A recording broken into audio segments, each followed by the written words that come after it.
Today we have the facial hair remover. It comes with a cord to charge it, a cap to keep it safely closed. When you open it, it's the only way you can turn it on. It also comes with 2 extra blades so that you can change them once this one becomes dull.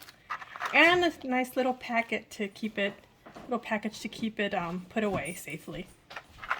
And also a little brush to clean it out when you are emptying it out. To empty it out, you just have to open it up, and then this helps you take the hair out once it's full. This makes a great gift, perfect for travel size.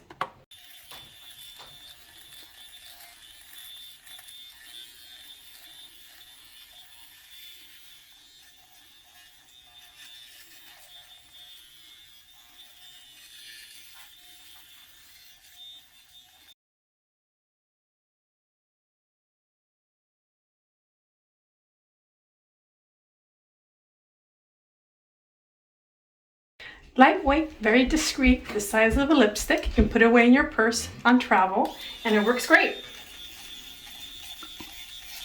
Hope you like the video.